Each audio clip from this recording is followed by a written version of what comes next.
2 semaines après avoir été évincé du gouvernement dans le cadre du remaniement, l'ancien ministre de l'Éducation nationale, Pap Ndiaye, s'est confié au journal Le Monde. Il révèle que son départ est un trophée de chasse pour l'extrême droite et la droite. S'il fait part de sa tristesse et de sa déception, il confie n'avoir aucune amertume. Il regrette cependant ne pas avoir été suffisamment tacticien pour garder sa place, qualifiant son successeur Gabriel Attal de pur politique. Pap Ndiaye a passé 1 an et 2 mois à son premier poste politique, 14 mois qu'il estime être parmi les plus âpres de son existence. Accusé d'être un wokiste ou encore un indigéniste, il revient sur la vanille pesante des critiques à son égard, portées par l'extrême droite et la droite. Désormais ambassadeur auprès du Conseil de l'Europe, il a admis son besoin d'être en retrait de la vie publique politique. Après cette première expérience au sein de ministère, l'historien repart avec une question toujours sans réponse, savoir si en politique on peut aussi admettre les gens qui ne sont pas de purs professionnels.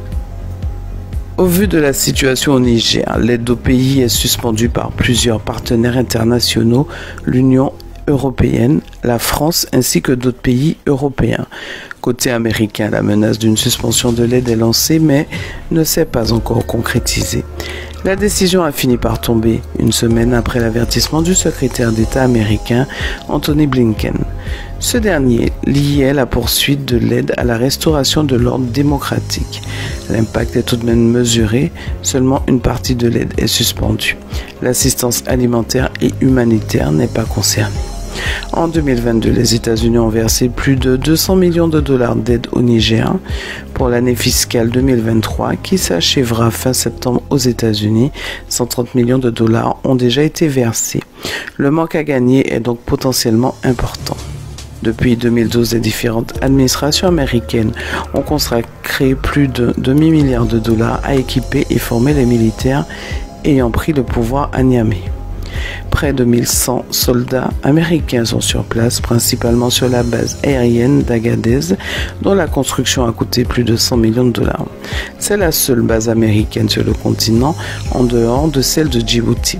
Le communiqué précise que les opérations de sécurité continuent. Selon la loi américaine, tout ceci doit s'arrêter en cas de coup d'État contre un pouvoir élu démocratiquement. Cela explique sans doute en partie l'hésitation de l'administration Biden à qualifier ainsi la situation dans le pays et à couper totalement sa coopération avec lui.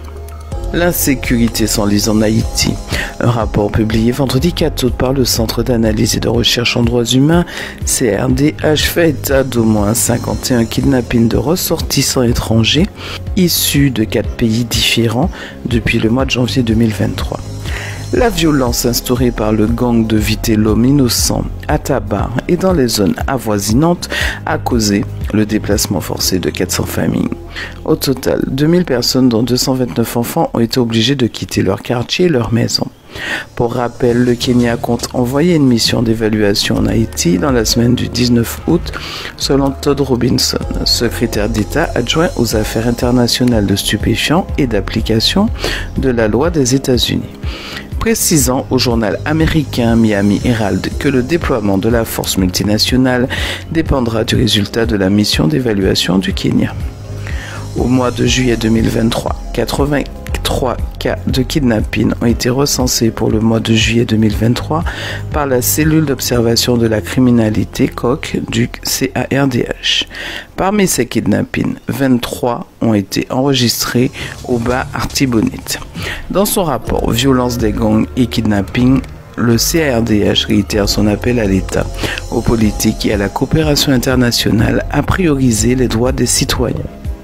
C'est un énorme projet artistique qui a vu le jour à Belém après des années de préparation.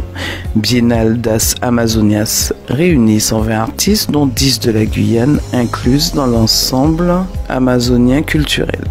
Cette biennale, qui va donc se tenir tous les 2 ans dorénavant, est le travail de 60 de médiateurs du Brésil, de la Bolivie, de la Colombie, de l'Équateur, du Guyana, de la Guyane, du Suriname, du Pérou et du Venezuela. Maintes fois reportée en raison de la pandémie, des difficultés administratives, cette biennale intitulée Boubias a été portée par 4 femmes commissaires. Sandra Benitez, enseignante et chercheuse et commissaire au musée de l'art de Sao Paulo.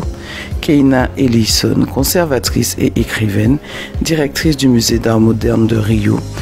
Flavia Moutram, artiste, chercheuse et enseignante à Porto Alegre, et Vania Leal, historienne de l'art basée à Belém.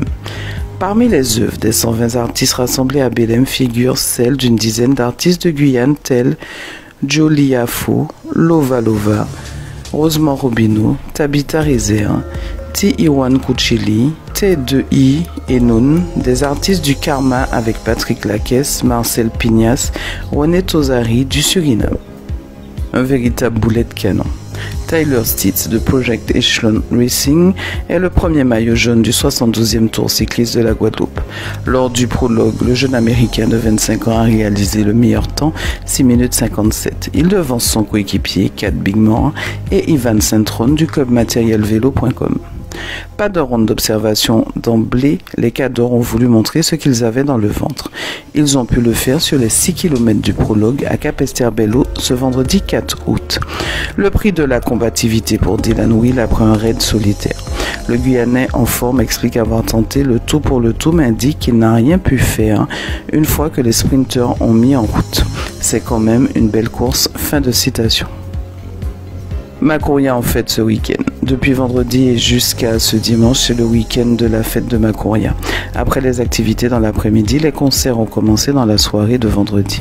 Un programme chargé entre activités culturelles, sport et plateaux artistiques continue jusqu'à ce dimanche 6 août sur et autour de la place des fêtes de la commune.